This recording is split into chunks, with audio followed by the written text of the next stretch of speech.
যখন যারা ক্ষমতায় আসে তাদের পক্ষে কলম ব্যবহার করে তারা ইতিহাস লেখে।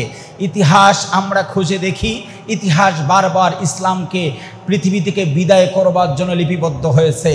সময় এসেছে বাংলাদেশের সকল ইতিহাস পরিবর্তন করে সঠিক ইতিহাস যুবকদের সামনে উপস্থাপন করবার। যুবকদেরকে আমি অত্যন্ত বিনয়ের সাথে বলবো, আপনারা আর মিথ্যা ইতিহাস পড়বেন না। আমাদের স্বাধীনতার ইতিহাসের ভিতরে অসংখ্য অসত্য ইতিহাস তুলে দেওয়া হয়েছে। যেই সমস্ত লোক সেই সময় পাকিস্তানে পালিয়েছিল তাদেরকে স্বাধীনতার অগ্রগামী অগ্রপথিক হিসাবে উপস্থাপন করা হয়। যেই সমস্ত লোক আমার বাংলাদেশে থেকে স্বাধীনতার জন্য জীবন উৎসর্গ করেছে তাদেরকে কোনো ভ্যালুই দেওয়া হয় না। প্রকৃত যারা স্বাধীনতার জন্য যুদ্ধ করেছে তাদেরকে অবমূল্যায়ন করে পাকিস্তানে যারা লুকিয়েছিল তাদেরকে সব থেকে বেশি মূল্যায়ন করার ইতিহাস আমার বাংলাদেশে রচিত হয়েছে। দুদিন আগেই যাদের ক্ষমতা ছিল আজ তারা লুঙ্গি পরেও বাঁচতে পারছে না, দাড়ি কেটেও বাঁচতে পারছে না। আজকের নিউজ দেখলাম, দুদিন আগে যিনি মন্ত্রী পরিষদের সদস্য আজকে হাউমাউ করে কাঁদছে। দুদিন আগেই ইমানদারদেরকে অপমান অপদস্থ করার জন্য রিমান্ড নামক নাটক যারা করেছিল আজ আনতুম তানজুরুন, আল্লাহ বলছেন তোমরা দেখতেছিলে তাদের রিমান্ডের কঠিন পরিস্থিতি এবং অবনতি। কথা বলেন ঠিক কিনা? আমি কয়েকদিন থেকে অবজারভেশন করছি, 16টি বছর পর্যন্ত সব দলের মানুষ এই নির্যাতন থেকে বাঁচার আন্দোলন করেছে, বিজয় পায়নি। আমার কাছে আমার অবজারভেশনে মনে হয়েছে যেই সমস্ত যুবকরা বুকের তাজা রক্ত দিয়েছে এই রক্তগুলো ছিল নির্ভেজাল। এরা ক্ষমতায় যাওয়ার জন্য, অন্তর্বর্তীকালীন সরকারে আসন পাওয়ার জন্য এরা বুকের রক্ত দেয়নি, এখলাসের সাথে আল্লাহর জন্য রক্ত দেওয়ার কারণে আমার বিশ্বাস নির্ভেজাল ঈমানেই আমাদেরকে এই বিজয় এনে দিয়েছে। আপনারা এবার প্ল্যান করুন, আমাদের দেশটা এক বাঘের মুখ থেকে নিয়ে আর এক সিংহের মুখে আমরা দিব না। আগামীর বাংলাদেশকে কোরআনের বাংলাদেশ যদি আমরা বানাতে চাই, আগামীর বাংলাদেশকে তাওহীদের বাংলাদেশ যদি বানাতে চাই, আগামীর বাংলাদেশকে মদিনার সনদের আলোকে যদি বাংলাদেশ বিনির্মাণ করতে চাই, তাহলে আমার যুবকদেরকে মদিনার নাগরিকের মতো চরিত্রবান হওয়া দরকার। চ্যানেলটি সাবস্ক্রাইব করে আমাদের সঙ্গেই থাকুন। আল্লাহ সুবহানাহু ওয়া তাআলার দরবারে শুকর আদায় করছি যিনি আমাদেরকে একটি অনুকূল পরিবেশে এদেশের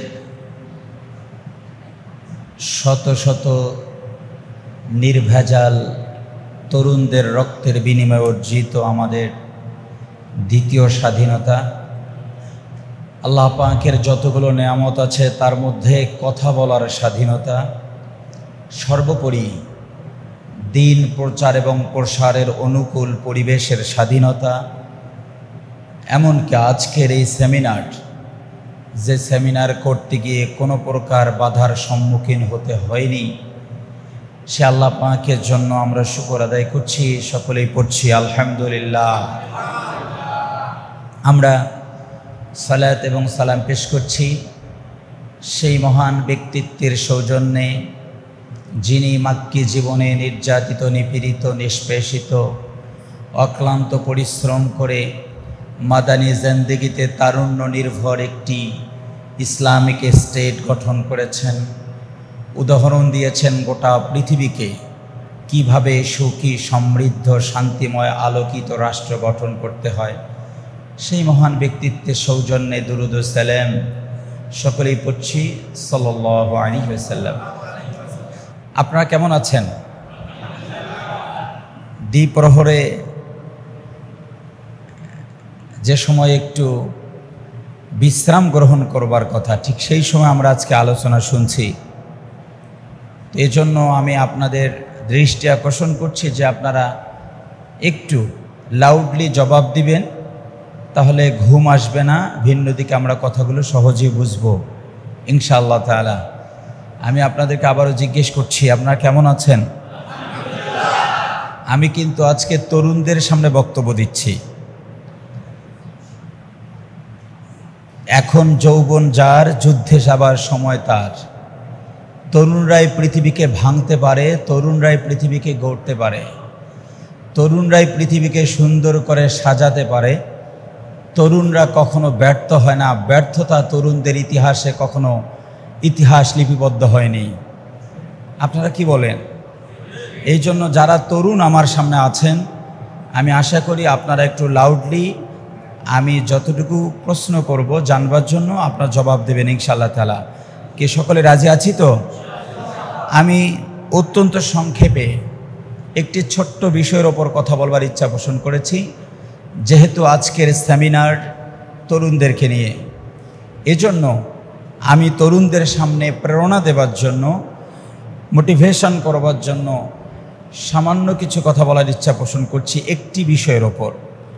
বিষয়টি হচ্ছে যে যুগে যুগে দিন প্রতিষ্ঠায় তরুণ প্রজন্মের কি অবদান ছিল, তরুণরা এসে কিভাবে ইসলামকে বিজয়ী করেছেন, এই বিষয়টির ওপর আমি সংক্ষিপ্ত পরিসরে কিছু কথা বলবার ইচ্ছা পোষণ করেছি। আল্লাহ পাক যেন প্রয়োজনীয় বিষয়গুলো বলবার তৌফিক দেন, সকলে বলে আমিন। আমরা যদি পৃথিবীর সূচনা লগ্নেই যাই, আমার পূর্বেই যিনি কথা বলেছেন হযরতে আদম আলাইহিসসালামের উদ্ধৃতি তিনি নিয়ে আসছেন। হযরত আদম আলাইহিসসালামের সন্তান ছিল হাবিল এবং কাবিল, দুজনেই ছিলেন তরুণ, কিন্তু দুই তরুণ এই সফলতা অর্জন করতে পারেননি। এক তরুণ তার তারুণ্যকে ব্যবহার করে জাহান্নাম কিনে নিয়েছে, আরেক তরুণ তার তারুণ্যকে ব্যবহার করে জান্নাত কিনে নিয়েছে। কি বলেন, ঠিক কিনা? আল্লাহ রাব্বুল আলামিন কোরআনুল কারীমে সে উদ্ধৃতিগুলো নিয়ে আসছেন। ইদ কররাবা কুরবানান ফাতুকবিলা মিন আহাদিহিমা ওয়ালাম ইয়াতাকাব্বালুল্লাহু মিনাল মুত্তাকিন। আল্লাহ তাআলা বলেন, দুই তরুণেই কোরবানি করেছেন, বিসর্জন দিয়েছেন, কিন্তু আমি আল্লাহ পাক এক তরুণের বিসর্জন মূল্যায়ন করেছি, গ্রহণ করেছি, আর এক তরুণের কোরবানিকে আমি কবুল করিনি, মূল্যায়ন করিনি। বর্তমান বিশ্বে তরুণ প্রজন্ম দুভাগে বিভক্ত হয়েছে। আমার চোখের সামনে আমি দেখি ইউনিভার্সিটির ক্যাম্পাসগুলোতে, হলগুলোতে এক শ্রেণীর তরুণ তাদের তারুণ্যকে ব্যবহার করে অস্ত্র দিয়ে ক্যাম্পাস ভরিয়ে ফেলেছে। কি বলেন, ঠিক কিনা?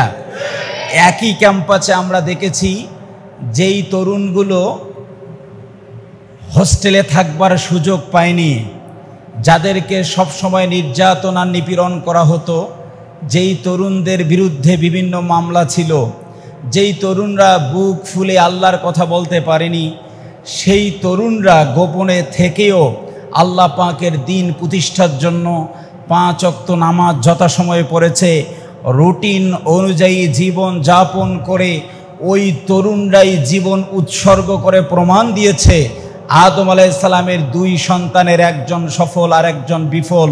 বর্তমান তরুণ প্রজন্ম এক শ্রেণীর তরুণ প্রজন্মকে বিফল করে দিয়ে তারা হাবিলের মতো সফল তরুণ হিসাবে বিশ্ববাসীর কাছে প্রমাণ দিতে সক্ষম হয়েছে। আপনারা কি বলেন, ঠিক কিনা? আজকে আমরা অত্যন্ত আনন্দিত, মস্তক অবনত চিত্তে আল্লাহ পাকের শুকর করছি যে আল্লাহ পাক আমাদেরকে এমন একটি তরুণ প্রজন্ম দিয়েছেন, যেই তরুণ প্রজন্মের হাতে আর অস্ত্র থাকবে না, এই তরুণ প্রজন্মের হাতে থাকবে কলম। এই তরুণ প্রজন্ম কোনো গোলামি করবার জন্য পশ্চিমাদের কাছে গিয়ে মাথা নত করবে না, এই তরুণ প্রজন্ম তাদের মাথা নত করবে একমাত্র আল্লাহর কাছে। সুতরাং আমাদের তরুণদের ইতিহাস জানতে হবে। আল্লাহ তাআলা বলছেন, আমি দুইজনের মধ্যে ফাতাকুব্বিলা মিন আহাদিহিমা, তাদের মধ্যে একজনকে কবুল করেছি।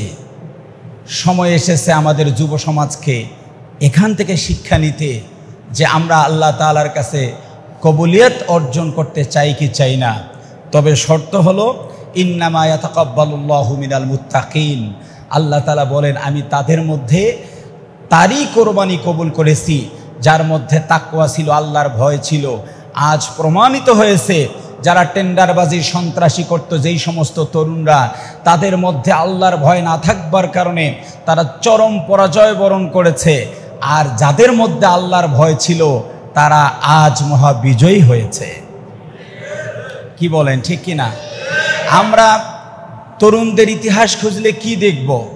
আপনারা জানেন যে হযরতে ইব্রাহিম আলাইহিসসালাতু ওয়াসসালাম একেবারে একজন তরুণ। তিনি যখন নবুয়ত পান নাই, নবুয়ত প্রাপ্তির পূর্ব থেকেই তিনি আকাশে তাকাতেন, গাছে তাকাতেন, সূর্যে তাকাতেন, চন্দ্রে তাকাতেন। সবগুলো কোরআনুল কারীমের সূরাতুল আম্বিয়া, সূরাতুল কাসাস, সূরাতুল হুদ এগুলোতে আছে, আপনারা দেখে নেবেন। ইব্রাহিম আলাইহিসসালাতু ওয়াসসালাম যখন তিনি বুঝতে পেরেছেন যে আমার যে পিতা তিনি সঠিক পথে নাই, একজন তরুণ মানুষ, তার পিতা ছিলেন তদানীন্তন সময়ের নমরুদের মেম্বার অব দি পার্লামেন্ট, তার সংসদ সদস্যের দায়িত্ব পালন করতেন এবং তিনি উচ্চ পদমর্যাদার একজন ব্যক্তিত্ব ছিলেন। তারই সন্তান বাবার কাছে গিয়ে বলছেন, ওয়াইদ ক্বালা ইব্রাহিমু লিআবিহি আযারা আতাত্তাখিযু আসনামান আলিহা ইন্নী আরাকা ওয়া কওমাকা ফি যালালিম মুবিন। আল্লাহ নবীকে বলছেন, হে রাসূল আপনি স্মরণ করুন সেই সময়ের কথা। ক্বালা ইব্রাহিম, ইব্রাহিম লিআবিহি তার পিতার কাছে, আজর অথবা তারিক, তার কাছে গিয়ে বলেছেন, ইন্নী আরাকা ওয়া কওমাকা ফি যালালিম মুবিন, হে আমার প্রিয় পিতা, আমি লক্ষ্য করছি স্পষ্টভাবে আপনি এবং আপনার সম্প্রদায়ের লোকজন পথভ্রষ্ট হয়ে গেছে। তরুণ প্রজন্ম যখন হক থেকে দূরে সরে যায় তখন জাতির হেদায়েত পাওয়া খুবই কষ্টকর হয়ে যায়। ইব্রাহিম আলাইহিসসালাতু ওয়াসসালাম একজন তরুণ, তিনি তার বাবাকে দ্বীনের দাওয়াত দিয়েছেন, পিতার সামনে স্পষ্ট ভাষায় বলেছেন আপনি যে পথে আছেন সেই পথ সঠিক না।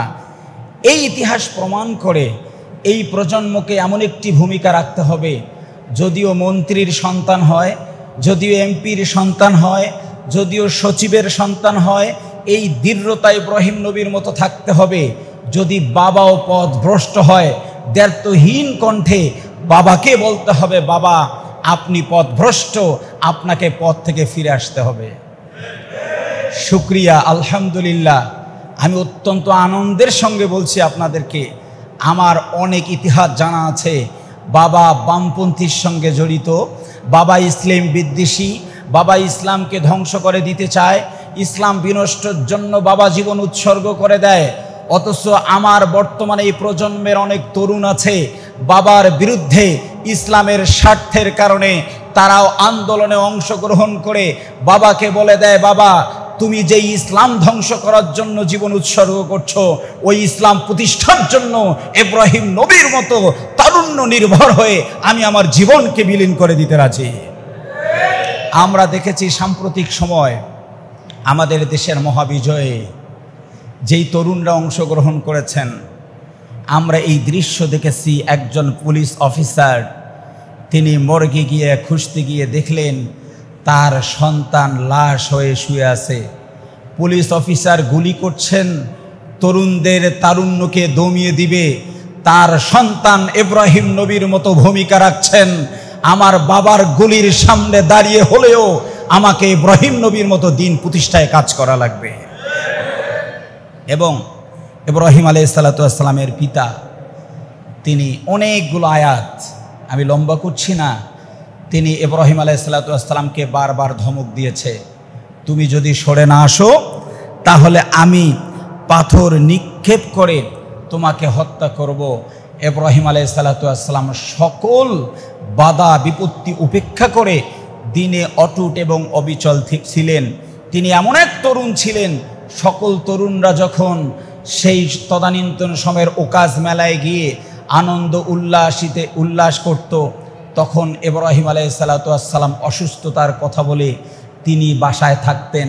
আমরা এমন একটি প্রজন্ম চাই যেই প্রজন্ম ইব্রাহিম নবীর মতো রং তামাশা করবে না, যেই প্রজন্ম ইব্রাহিম আলাইহিসসালাতু ওয়াসসালামের মতো শিরক আর কুফরকে সমাজ থেকে বিনষ্ট করে তাওহীদ প্রতিষ্ঠা করবে। আপনারা সেই তরুণ হতে রাজি আছেন না নাই? একটু আওয়াজ দিয়ে বলতে হবে, আছি না নাই? একইভাবে যুগে যুগে আমরা দেখেছি তরুণরা কি করেছে।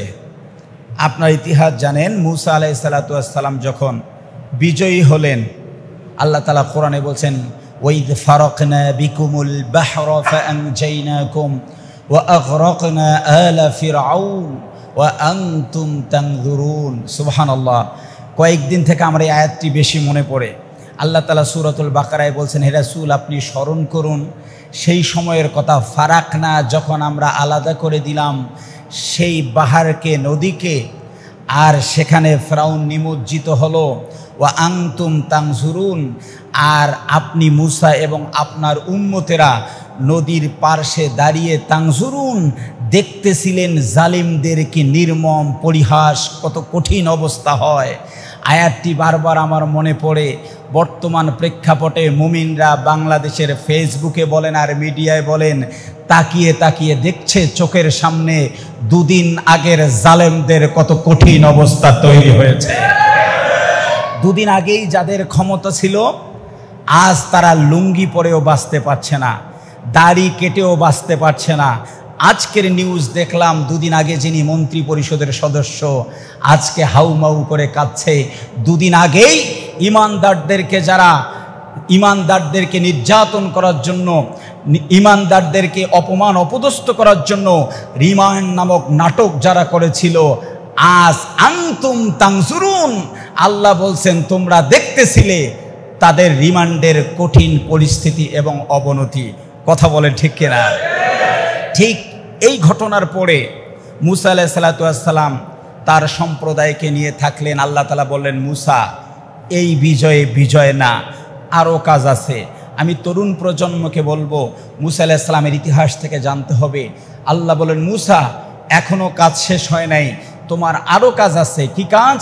মসজিদে আকসা তোমার পূর্বপুরুষদের একটি পুণ্যভূমি। তুমি ইউসুফ আলাইহিস সালামের মাধ্যমে তোমার পূর্বপুরুষরা মিশরে আসছে, তোমার কাজ হলো তুমি ফিলিস্তিন দখল করো। সব লোকগুলোকে বললেন, আমাদের বিজয় শেষ না, সূচনা মাত্র, আমরা এখন যাব ফিলিস্তিন উদ্ধার করার জন্য।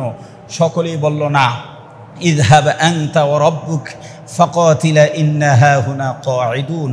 হে মুসা, আপনি যান, আপনার প্রভু সহ যান, গিয়ে আপনি আপনার কাজ করেন। হাহুনা কাঈদুন, আমরা এখানে বসে থাকবো, আমরা বসে আছি। এই যে তারা প্রাথমিক বিজয়ে আনন্দিত হয়ে তারা আর জেহাদে অংশগ্রহণ করতে চাইলেন না, তখন আল্লাহ তাআলা 40 বছর তাদেরকে উদ্ভাসিত করে রাখলেন। দীর্ঘদিন পার হয়ে গেল। ঈসা ইবনে নূন আলাইহিস সালাম আসলেন, তখনও বনী ইসরায়েলের লোকজন পথ খুঁজে পায় না, কারণ তারা এই বিজয়কে বিজয় মনে করেছে। এরপরে আল্লাহ রব্বুল আলামিন ঈসা ইবনে নূন আলাইহিস সালামের নেতৃত্বে দায়িত্ব দিলেন, যাও তুমি জালুত বাহিনীর কাছে, আমার আকসা আছে, আকসাকে উদ্ধার করতে হবে। আমি আমার তরুণ প্রজন্মকে বলবো, যতদিন পর্যন্ত আমাদের আকসা আমাদের কাছে আমরা ফ্রি আনতে পারি নাই, শুধু বাংলাদেশ না, তুরস্ক না, মিশর না, ইন্ডিয়া না, পাকিস্তান না, আফগানিস্তান না, ততদিন পর্যন্ত আমাদেরকে জেহাদের ময়দানে থাকতে হবে। আমাদের এই বিজয় তখন হবে যখন আমরা আমাদের ফিলিস্তিন উদ্ধার করে নিতে পারবো। মুসা আলাইহিস সালাম এবং তার অধীনস্থদেরকে নিয়ে তিনি যুদ্ধ করেন নাই, যার কারণে তারা দীর্ঘদিন পর্যন্ত দিশাহারা ছিলেন।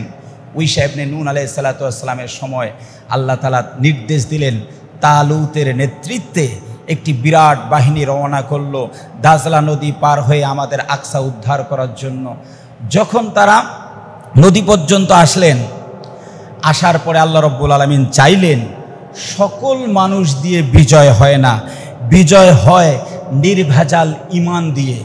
বলুন, বিজয় হয় কি দিয়ে? নির্ভেজাল ঈমান দিয়ে।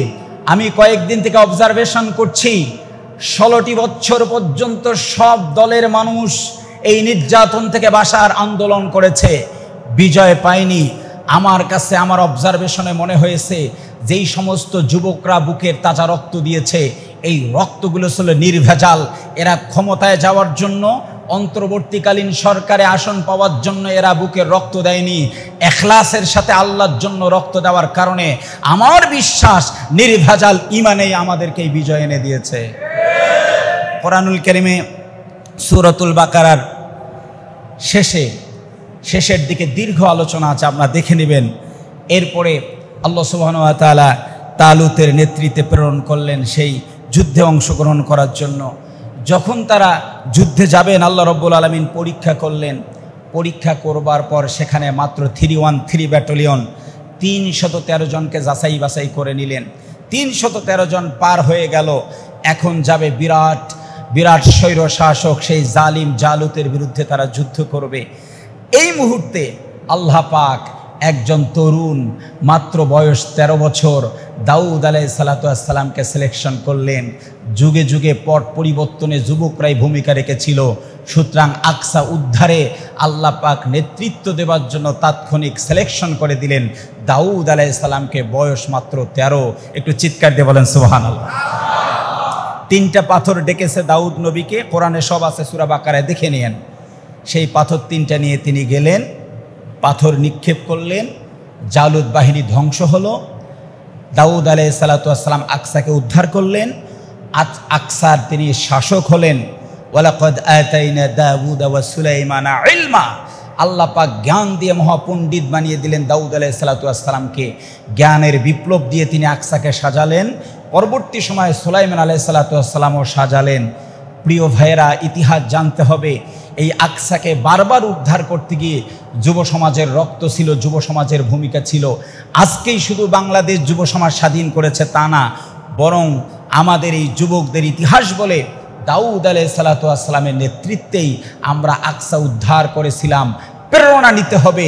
যাদের বয়স 13, যাদের বয়স 15, যাদের বয়স 18, যাদের বয়স 20, যাদের বয়স 25, তাদেরকে অবহেলা করার কোনো সুযোগ নাই। আমরা ফেসবুকে দেখি অনেকেই তরুণদেরকে অবহেলা করছে। তাদের ইতিহাস জানা দরকার। যুগে যুগে পট পরিবর্তনে এই যুব সমাজের রক্তই প্রধান ভূমিকা পালন করেছে। আপনাকে মনে রাখতে হবে আপনার কি দাম, আপনার কি মর্যাদা, আপনাকে মনে রাখতে হবে। আমি কোরআনুল কারীমে আরেকটি উদ্ধৃতি দিচ্ছি, বিরক্ত হচ্ছেন আপনারা? কোরআনুল কারীমে একটি সূরা আছে, সূরাতুল কাহফ। কোন সূরা বলছি? এই সূরাটির প্রথম 10 আয়াত অথবা শেষ 10 আয়াত, দুটি রেওয়ায়েত আছে। কেউ যদি মুখস্থ করে, নিয়মিত পড়ে, আমল করে, দাজ্জালের ফিতনা থেকে আল্লাহ পাক তাকে বাঁচিয়ে দিবেন। এই সূরায় যে বিষয়গুলো স্থান পেয়েছে, সবথেকে গুরুত্বপূর্ণ বিষয় হলো যুব সমাজের একটি ইতিহাস। যদিও বা কাফেরদের প্রশ্নের প্রেক্ষিতে আয়াত নাজিল হয়েছে, এই সময়টি ছিল অত্যন্ত কঠিন একটি সময়, যখন নবী করিম সাল্লাল্লাহু আলাইহি ওয়াসাল্লাম মক্কি জিন্দেগিতে নির্যাতিত এবং নিপীড়িত। ঠিক এই সময় আল্লাহ পাক এই সূরাটি নাজিল করেছেন। আমি একটু পরে বলছি এই সময়ের প্রেক্ষাপট। তবে এই সূরায় যে যুবকদের ইতিহাস এসেছে, আল্লাহ কোরআনুল কারীমে বলছেন, নাহনু নাকুসসু আলাইকা নাবাআহুম বিল হক ইন্নাহুম ফিতয়াতুন আমানু বিরাব্বিহিম ওয়া জিদনাহুম হুদা। আমার প্রিয় তরুণ প্রজন্ম, যুবক ভাইয়েরা যারা আজকের সেমিনারের আয়োজন করেছেন, আপনাদেরকে একটু মেহেরবানি করে বলবো, এই আয়াতটি যে আমরা শুনলাম, একটু আওয়াজ দিয়ে বলি আল্লাহু আকবার। মারাত্মক একটি আয়াত। নাহনু নাকুসসু, আল্লাহ পাক প্লুরাল করেছেন, জমা করেছেন। এখানে আনা বলতে পারতেন। নাহনু মানে আমরা, নাকুসসু, আকুসসু মানে আমি কিসসা বলছি, ইতিহাস বলছি, নাকুসসু মানে আমরা ইতিহাস বলছি। আবার জমা করেছেন, বারবার জমা করে আল্লাহ পাক গুরুত্ব দিয়েছেন, তাকিদ দিয়েছেন। আল্লাহ বলছেন, হে রাসূল, আপনার সামনে আমি একটি ইতিহাস বলবো। গুরুত্ব তো দিয়েছেন আল্লাহর ইতিহাস। সকলে একটু মহব্বতে বলুন তো, আল্লাহ পাক কি কোনো মিথ্যা কথা কখনো বলেন? অসত্য কথা বলেন? প্রতারণা কখনো করেন? সে আল্লাহ বলছেন নাবাহুম বিল হক, আপনাকে যে ইতিহাস বলবো এটি হচ্ছে সত্য ইতিহাস। কারণ পৃথিবীতে মাঝে মধ্যে ইতিহাস মিথ্যা রচিত হয়। আমরা দেখি যখন যে ক্ষমতায় আসে, সেই সময়ের বুদ্ধিজীবীরা কিছু টাকার বিনিময়ে ইতিহাস পরিবর্তন করে দেয়। ইতিহাসের বইগুলো আমরা খুঁজে দেখি, যখন যারা ক্ষমতায় আসে তাদের পক্ষে কলম ব্যবহার করে তারা ইতিহাস লেখে। ইতিহাস আমরা খুঁজে দেখি, ইতিহাস বারবার ইসলামকে পৃথিবী থেকে বিদায় করবার জন্য লিপিবদ্ধ হয়েছে। সময় এসেছে বাংলাদেশের সকল ইতিহাস পরিবর্তন করে সঠিক ইতিহাস যুবকদের সামনে উপস্থাপন করবার। যুবকদেরকে আমি অত্যন্ত বিনয়ের সাথে বলবো, আপনারা আর মিথ্যা ইতিহাস পড়বেন না। আমাদের স্বাধীনতার ইতিহাসের ভিতরে অসংখ্য অসত্য ইতিহাস তুলে দেওয়া হয়েছে। যেই সমস্ত লোক সেই সময় পাকিস্তানে পালিয়েছিল তাদেরকে স্বাধীনতার অগ্রগামী অগ্রপথিক হিসাবে উপস্থাপন করা হয়। যেই সমস্ত লোক আমার বাংলাদেশে থেকে স্বাধীনতার জন্য জীবন উৎসর্গ করেছে তাদেরকে কোনো ভ্যালুই দেওয়া হয় না। প্রকৃত যারা স্বাধীনতার জন্য যুদ্ধ করেছে তাদেরকে অবমূল্যায়ন করে পাকিস্তানে যারা লুকিয়েছিল তাদেরকে সব থেকে বেশি মূল্যায়ন করার ইতিহাস আমার বাংলাদেশে রচিত হয়েছে। ইতিহাস সঠিক জানতে হবে। যুদ্ধের ময়দানে কে ছিল আর পাকিস্তানে কে লুকিয়েছিল জানতে হবে। জানার দরকার আছে না নাই? আছে না নাই? এই দেশকে স্বাধীন করতে কার কার ভূমিকা ছিল, কার রক্ত ছিল জানার দরকার আছে না নাই? আমার চাচা, আমার বাবা, আমার জ্যাঠা, আমার এলাকার ভাই যে জীবন দিল তার মূল্য নাই? আর বইয়ের প্রথম পৃষ্ঠায় তোমার বাবা, মাঝের পৃষ্ঠায় তোমার বাবা, শেষের পৃষ্ঠায় তোমার বাবা। তোমার বাবা নিয়ে তুমি ইতিহাস লিখেছো, আমার বাবা যে জীবন দিয়েছে সেই ইতিহাস কে লিখবে? সুতরাং সময় এসেছে সঠিক ইতিহাস জানবার। আমরা মিথ্যা জানতে চাই না, মিথ্যা শিখতে চাই না, মিথ্যা শেখাতে চাই না। আমি দৃঢ়ভাবে বিশ্বাস করি এমন একটি তরুণ প্রজন্মের সামনে আমি বক্তব্য দিচ্ছি, তারা এই সমস্ত মিথ্যা ইতিহাস পরিহার করে নিজেরাই ইতিহাস লেখে সঠিক ইতিহাস জাতির সামনে তারা উপস্থাপন করবে। আমি দেখেছি আমাদের একটি বই আছে শিল্প সংস্কৃতি। বিরক্ত হচ্ছেন আপনারা? কি কষ্ট হচ্ছে নাকি? শিল্প সংস্কৃতি আমাদের কালচার কি, আমাদের শিল্প কি, আমাদের আর্ট কি? বই পড়ে দেখি সব হচ্ছে বেধর্মীদের সংস্কৃতি, বেধর্মীদের আর্ট, বেধর্মীদের কালচার। এই শিল্প সংস্কৃতি দিয়ে প্রমাণ হচ্ছে বাংলাদেশের ইতিহাস দেখাচ্ছে আমার তরুণ প্রজন্মকে, তুমি দেখো এই দেশটি একসময় বেধর্মীদের ছিল, হিন্দুদের ছিল, মোশরেকদের ছিল, তুমি এদেশের ভাড়াটিয়া। এই বই পড়ে আমি ক্ষুব্ধ হয়েছি। নো, আমি এদেশের ভাড়াটিয়া না। তোমরা ইতিহাসে আমাকে শিক্ষা দিয়েছো ইখতিয়ার উদ্দিন মোহাম্মদ বখতিয়ার খিলজির সময় 1200 শতাব্দীতে বাংলাদেশে ইসলাম এসেছে। মিথ্যা কথা। আমার লালমনিরহাটে প্রমাণিত হয়েছে রাসূল সাল্লাল্লাহু আলাইহি ওয়াসাল্লামের চাচাতো ভাই সাদ ইবনে আবি ওয়াক্কাস রাদিয়াল্লাহু তাআলা আনহু 69 হিজরিতে বাংলাদেশে এসে প্রমাণ হয় এই দেশটি হিন্দুর ছিল না, এই দেশটি ছিল মুসলমানদের, এই দেশটি ছিল কালিমাওয়ালাদের, এই দেশটি তারা চুরি করে ইতিহাসে মিথ্যা ঘটনা ঢুকিয়ে দিয়ে প্রমাণ করতে চায় পূর্বপুরুষরা মুসলমান ছিল না। কথা বলেন ঠিক কিনা? আমার লালমনিরহাটে প্রমাণ, হারানো মসজিদ প্রমাণ, সাহাবী মসজিদ প্রমাণ। 69 হিজরিতে ইসলাম আসছে বাংলাদেশে। মিয়া তুমি ইতিহাস শেখাও আমাকে পূর্বপুরুষরা হিন্দু ছিল। মিথ্যা ইতিহাস। সময় এসেছে নাহনু নাকুসু আলাইকা নাবাহুম বিল হক, সঠিক ইতিহাস জানবার এবং মানবার। ঠিক কিনা? আরও যদি এগিয়ে বলি, রাসূল সাল্লাল্লাহু আলাইহি ওয়াসাল্লাম যখন বেঁচে ছিলেন মাত্র 630 খ্রিস্টাব্দে ভারতের কেলেরা রাজ্যে সর্বপ্রথম এই জায়গা থেকে একজন তদানীন্তন সময়ের শাসক তিনি গিয়েছিলেন মদিনায়। এখান থেকে তিনি দেখতেছিলেন একটা আলো মদিনায় ফুটে উঠছে। তিনি এই আলোর সন্ধান করার জন্য ছেলেদেরকে পাঠিয়েছেন। ছেলেরা মদিনায় গিয়ে দেখে যে আমরা ভারত থেকে যে আলোটি দেখেছিলাম সে আলোটি কোথায়। খুঁজে খুঁজে তারা দেখে আলোটি মদিনায়। তখন তারা রাসূলুল্লাহ সাল্লাল্লাহু আলাইহি ওয়াসাল্লামের সাক্ষাৎ পান, ঈমান গ্রহণ করেন, ইসলাম গ্রহণ করেন। ওই দলটি মদিনা থেকে ফিরে এসে আমাদের ভারতের কেরালা রাজ্যে সর্বপ্রথম 630 খ্রিস্টাব্দে বিশ্বনবীর ওফাতের 2 বছর আগেই ভারতে মসজিদ প্রতিষ্ঠা করে প্রমাণ দিয়েছেন এই দেশ ছিল মসজিদের দেশ, এই দেশ ছিল আল্লাহু আকবারের দেশ, এই দেশ ছিল কোরআনের দেশ, এই দেশ ছিল কালিমার দেশ। মিথ্যা ইতিহাস দিয়ে আমাদেরকে আর কুক্ষিগত করা যাবে না। কোরআনের দেশকে আবার কোরআনের দেশ বানার জন্য এই প্রজন্মের ভূমিকা রাখার দরকার আছে না নাই?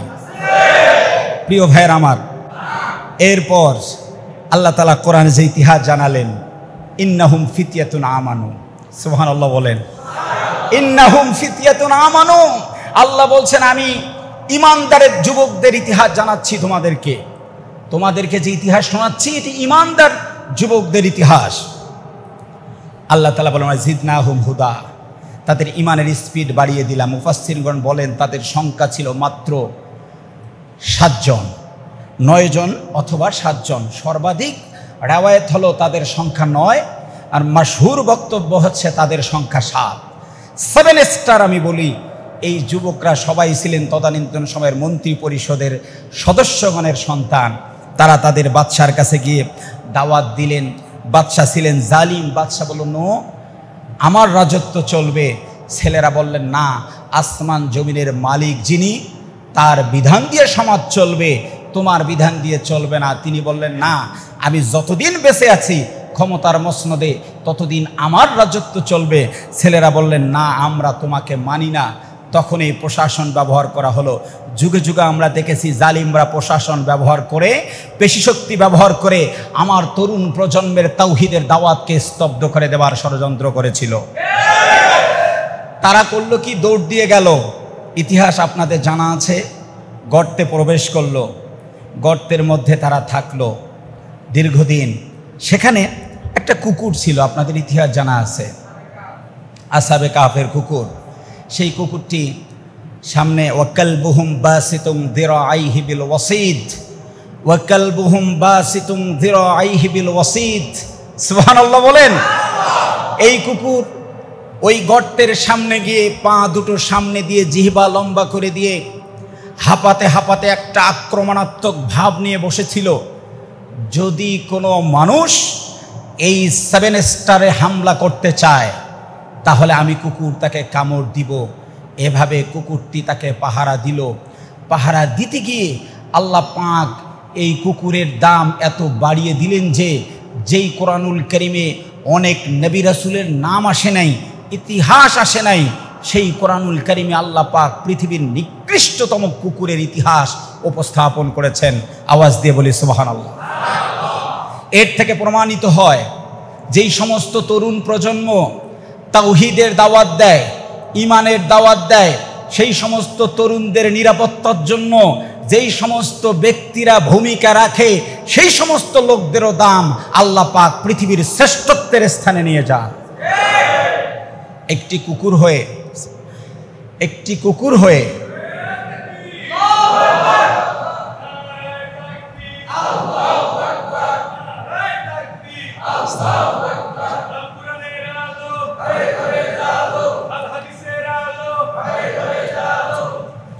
মাশাআল্লাহ আমাদের কাঙ্ক্ষিত মেহমান আসছেন। আমি কি আরেকটু বলবো? আচ্ছা, যে আমরা মেহমানের কথা শুনবো ইনশাল্লাহ। আমাদের তরুণদের প্রাণপ্রিয় ব্যক্তিত্ব, যার মোটিভেশনে তরুণ প্রজন্ম আল্লাহকে চিনে, বলি আলহামদুলিল্লাহ। আমরা তার বক্তব্য একটু পরেই শুনবো ইনশাআল্লাহ। তো আমি আরেকটু বলছি, কি শোনা যাবে তো? কি চালাবো? আমি বলছিলাম আসহাবে কাহফের সেই সমস্ত তরুণদের কথা যাদের ব্যাপারে আল্লাহ রাব্বুল আলামিন কোরআনে বলছেন, নাহনু নাকুসসু আলাইকা নাবাআহুম বিল হক ইন্নাহুম ফিতয়াতুন আমানু বিরাব্বিহিম ওয়া জিদনাহুম হুদা। ওই সমস্ত তরুণ, ইন্নাহুম ফিতয়াতুন, যেই তরুণরা ছিল আমানু, ঈমান এনেছিল তারা আল্লাহর উপর, ওয়া জিদনাহুম হুদা, তাদের হেদায়েত তথা তাদের ঈমানের স্পিডকে আল্লাহ পাক আরো বৃদ্ধি করে দিয়েছেন।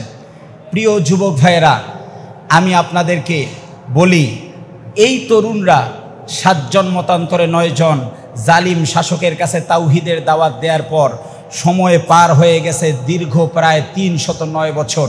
একটু আওয়াজ দিয়ে বলুন কত বছর? এটি ইম্পর্টেন্ট একটি পয়েন্ট। 309 বছর। কত বছর? 309 বছর পর তারা দেখেন যে সে দেশে তাওহীদ প্রতিষ্ঠা হয়েছে। আমি আপনাদেরকে বলি, যুব সমাজ যখন তাওহীদের বিষয়ে অগ্রণী ভূমিকা রাখে, যুব সমাজ যখন সামনে এগিয়ে আসে, যুব সমাজ যখন তাওহীদের দাওয়াত দেয়, এটার বিফলতা তো আসবেই না, বরং 309 বছর পরে হলেও যুবকদের সফলতা নিশ্চিত। যুবকরা কখনোই পৃথিবীতে কখনো হেরে যায় নাই। এরপর আমি সর্বশেষ আরেকটি বিষয় বলেই শেষ করছি। এই আয়াত, সূরাতুল কাহফের আয়াত নাজিল হলো এমন একটি সিচুয়েশনে যখন রাসূলুল্লাহ সাল্লাল্লাহু আলাইহি ওয়াসাল্লামের উপর নির্যাতন এবং নিপীড়ন চলছে। মাক্কি জীবনে তিনি নিপীড়িত, দাওয়াত দিচ্ছেন, কিন্তু নির্যাতন বন্ধ হচ্ছে না। ঠিক এই মুহূর্তে আল্লাহ সুবহানাহু ওয়া তাআলার কাছে তিনি দোয়া করলেন এবং আল্লাহ রাব্বুল আলামিন তার দোয়া কবুল করে একজন বীর, ফুরকান, ফারুক, সত্য এবং মিথ্যার যিনি পার্থক্য নিরূপণ করেছেন, সেই উমরকে আল্লাহ রাব্বুল আলামিন ইসলামের ছায়াতলে দিলেন। একটু বলুন না সুবহানাল্লাহ। ওমর রাদিয়াল্লাহু তাআলা আনহু যখন ইসলাম গ্রহণ করলেন এবং সঙ্গে সঙ্গে আম্মার রাদিয়াল্লাহু তাআলা আনহু, যায়েদ রাদিয়াল্লাহু তাআলা আনহু, ইবনু মাসউদ রাদিয়াল্লাহু তাআলা আনহু, এমনকি আমাদের এই যে হারানো মসজিদ যিনি প্রতিষ্ঠা করেছেন সাদ ইবনু আবু ওয়াক্কাস রাদিয়াল্লাহু তাআলা আনহু, তিনিও ইসলাম গ্রহণ করলেন। নবীজি এখনও চিন্তিত আমার দিনের দাওয়াতের কি হবে। এই মুহূর্তে সূরাতুল কাহাফ নাজিল করে আমার নবীকে আল্লাহ পাক প্রেরণা দিলেন, হে রাসূল, আপনার সাহাবী তরুণরা ইসলাম গ্রহণ করেছে। একটু আওয়াজ দিয়ে বলি সুবহানাল্লাহ। আপনি আসহাবে কাহাফের ইতিহাস থেকে শিখেন, 7 জন যুবক যখন তাওহীদের দাওয়াত দিয়েছে 309 বছর পর সফলতা হয়েছে। আপনার কাছে তরুণরা দিন গ্রহণ করছেন, বিশেষ করে উমর রাদিয়াল্লাহু তাআলা আনহু, অনতিবিলম্বে আমি রাসূল আপনাকে মহাবিজয় দিচ্ছি, সুতরাং আপনি টেনশন করবেন না। তরুণরা দিনের দিকে আসছে শব্দের অর্থই হলো এই বিজয়ে ঠেকানোর ক্ষমতা পৃথিবীর কারো নাই। চিৎকার দিয়ে বলি সুবহানাল্লাহ। প্রিয় ভাইরা, রাসূলুল্লাহ সাল্লাল্লাহু আলাইহি ওয়াসাল্লাম নিজেই তরুণদেরকে খুবই মূল্যায়ন করতেন। এমনকি হযরতে ওমর রাদিয়াল্লাহু তাআলা আনহু তিনিও তরুণ প্রজন্মকে মূল্যায়ন করতেন। আমি আজকে তরুণদের সামনে দাঁড়িয়ে একটি সহিহুল বুখারী থেকে আমার চয়নকৃত হাদিস বলেই আমার আলোচনা আমি শেষ করব ইনশাআল্লাহ তাআলা।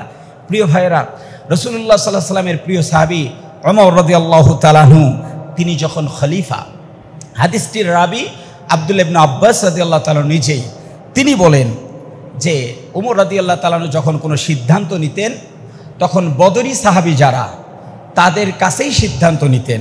আপনারা জানেন বদরে যেই সমস্ত সাহাবায়ে কেরাম রিদওয়ানুল্লাহি তাআলা আজমাইন অংশগ্রহণ করেছেন, গফারাল্লাহু মা তাকদ্দামা মিন যামবিহি, আল্লাহ পাক তাদের জীবনের পূর্বের পরের সব গুনাহ মাফ করেছেন।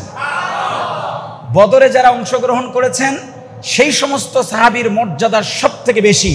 ওমর রাদিয়াল্লাহু তাআলা আনহু বদরি সাহাবীদেরকে খুব মূল্যায়ন করতেন, কিন্তু তার সাথে তিনি হযরতে আব্দুল্লাহ ইবনে আব্বাস রাদিয়াল্লাহু তাআলা আনহুকে সাথে নিতেন। যখন বদরি সাহাবীরা কোনো গুরুত্বপূর্ণ কনফারেন্সে থাকতেন, ওমর রাদিয়াল্লাহু তাআলা আনহু আব্দুল্লাহ ইবনে আব্বাস রাদিয়াল্লাহু তাআলা আনহুকে সাথে নিয়ে গিয়ে বসতেন। যখন বদরি সাহাবীরা আলাদাভাবে বসে কোনো গোপন বৈঠক করতেন, ওমর রাদিয়াল্লাহু তাআলা আনহু আব্দুল্লাহ ইবনে আব্বাস রাদিয়াল্লাহু তাআলা আনহুকে সাথে নিয়ে ওই বৈঠকে বসাতেন। সাহাবায়ে কেরাম চিন্তা করতে থাকলেন, আমরা বয়োজ্যেষ্ঠ প্রাজ্ঞ অভিজ্ঞ সাহাবী, আমরা যে ডিসিশন নিব, সিদ্ধান্ত নিব, আমাদের মিনিস্ট্রিতে আমরা যে পরামর্শ করব, যে সিদ্ধান্ত নিতে চাই, সেখানে আব্দুল্লাহ ইবনে মাসউদ কেন? ফাকাল লিমা তুদখিলু হাযা মা'না ওয়া লানা আবনাহু মিসলাহু, তারা বললেন, হে ওমর, আপনি যে আব্বাসকে আমাদের সামনে, আব্দুল্লাহ ইবনে আব্বাসকে আমাদের সামনে নিয়ে আসছেন, সে তো আমাদের ছেলের বয়সের মতো বয়স, সে তো একজন তরুণ, তাকে আমরা বয়োজ্যেষ্ঠ বদরি সাহাবীরা যেখানে বসি সেখানে আপনি কেন নিয়ে আসছেন? ওমর রাদিয়াল্লাহু তাআলা বললেন, আমি পরে জানাবো কেন নিয়ে আসছি। আরেকদিন আব্দুল্লাহ ইবনে আব্বাস রাদিয়াল্লাহু তাআলা আনহুকে নিয়ে বদরি সাহাবীদের সামনে বসলেন। বসে সাহাবায়ে কেরামকে প্রশ্ন করলেন যে, হে সাহাবায়ে কেরাম, আপনারা বলুন তো, আল্লাহ পাক কোরআনুল কারীমে সূরাতুন নাসর, সাহায্যের সূরা, সুবহানাল্লাহ বলেন, কিসের সূরা? এই সূরাটিতে আল্লাহ রাব্বুল আলামিন কি বলেছেন? তখন ফাকালা বা'দুহুম উমিরনা আন নাহমাদাল্লাহ ওয়া নাস্তাগফিরাহু ইযা নুসিরনা ওয়া ফুতিহা আলাইনা, তাদের অনেকেই বললেন যে এখানে আল্লাহ রাব্বুল আলামিন আমাদেরকে বলেছেন যখন বিজয় হবে তখন আমরা তাসবিহ প্রশংসার সাথে আল্লাহ পাকের ইস্তেগফার করব, তাওবা পড়ব, বেশি বেশি করে ইস্তেগফার পড়ব। আল্লাহ পাক সূরাতুন নাসরে এই নির্দেশ দিয়েছেন। ওমর রাদিয়াল্লাহু তাআলা বললেন যে সবাই, অনেকেই বলেছেন, অনেকেই চুপ থেকেছেন, কিন্তু আমি এবার জিজ্ঞেস করব আব্দুল্লাহ ইবনে আব্বাসকে। আব্দুল্লাহ ইবনে আব্বাস রাদিয়াল্লাহু তাআলা আনহুকে জিজ্ঞেস করা হলো, আব্দুল্লাহ ইবনে আব্বাস, বলো তো দেখি এখানে আল্লাহ তাআলা সূরা নসরে কি বলেছেন? আব্দুল্লাহ ইবনে আব্বাস রাদিয়াল্লাহু তাআলা বললেন, আল্লাহ পাক সূরা নসরে বলেছেন বিশ্বনবী মুহাম্মদ সাল্লাল্লাহু আলাইহি ওয়াসাল্লাম আর দুনিয়ার জমিনে থাকবে না। একটু আল্লাহু আকবার বলবেন না?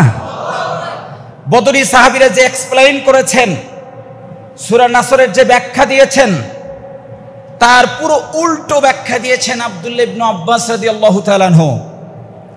ওমর রাদিয়াল্লাহু তাআলা আনহু বললেন, আব্দুল্লাহ ইবনে আব্বাস যা বুঝেছে আমিও তা বুঝেছি, ওমর রাদিয়াল্লাহু তাআলা আনহু তাদের সামনে বললেন, আপনারা বয়োজ্যেষ্ঠ, বিজ্ঞ, প্রাজ্ঞ, ঠিক আছে, কিন্তু তরুণদের মধ্যে কিছু তরুণ আছে যাদের জ্ঞান, যাদের দক্ষতা, যাদের যোগ্যতা, যাদের তাকওয়া, যাদের ঈমানি চেতনা কখনো কখনো বয়োজ্যেষ্ঠ প্রাজ্ঞ আলেমদেরকেও ক্রস করে যায়।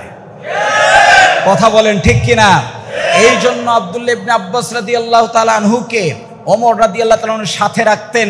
শুধুমাত্র বৃদ্ধদেরকে দিয়েই একটি রাষ্ট্র সুসংগঠিতভাবে পরিচালনা করা যায় না, শুধুমাত্র বৃদ্ধদেরকে দিয়েই একটি বিপ্লব ঘটানো যায় না, শুধুমাত্র বৃদ্ধদেরকে দিয়েই সমাজের পট পরিবর্তন করা যায় না।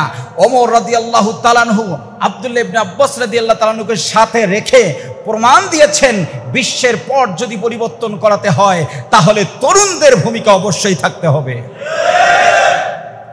জাস্ট লাস্ট, আব্দুল্লাহ ইবনে আব্বাস রাদিয়াল্লাহু তাআলা আনহুকে কেন সাথে রেখেছেন? কেন? তার তাকওয়া এবং ইলম দুটাই উঁচু মানের। সর্বাধিক হাদিস বর্ণনাকারী, রাইসুল মুফাসসিরিন, রাইসুল মুহাদ্দিসিন। আল্লাহু আকবার বলবেন না? মহাপণ্ডিত, মহাজ্ঞানী। শুধুমাত্র আব্দুল্লাহ ইবনে আব্বাস রাদিয়াল্লাহু তাআলা একজন তরুণ না, তিনি মাদকাসক্ত তরুণ না, তিনি অস্ত্রের কারবার করা তরুণ না, তিনি বাতিলদের পাঁচাটা তরুণ না, তিনি এমন তরুণ যার তারুণ্য দিয়ে তাকওয়া অর্জন করেছে, ইলম অর্জন করেছে, হাদিসে পাণ্ডিত্য অর্জন করেছে, কোরআনে পাণ্ডিত্য অর্জন করেছে, তাফসিরে পাণ্ডিত্য অর্জন করেছে, ফিকহে পাণ্ডিত্য অর্জন করেছে। জ্ঞানী হয়ে মহাপাণ্ডিত্য দেখিয়ে বদরি সাহাবীদের জায়গায় তারা স্থান দখল করে নিয়েছে। আজকের তরুণ প্রজন্মের সময় এসেছে ঘুরে দাঁড়াতে। আমরা আর ডিম ভাজার শেখা শিখতে চাই না, আমরা গাছের লতা পাতা দিয়ে শিক্ষার চাই না, আমরা চাই না আগডুম বাগডুম ঘোড়ার ডুমের শিক্ষা। যেই সময় গোটা বিশ্ব মঙ্গল গ্রহ চ্যালেঞ্জ করার চেষ্টা করছে, সেই সময় আমাদের তথাকথিত গত সময়ের যারা আমাদের শাসক ছিলেন, সেই সমস্ত নাস্তিক্যবাদীরা আমাদেরকে ডিম ভাজা শিক্ষা দিয়েছে।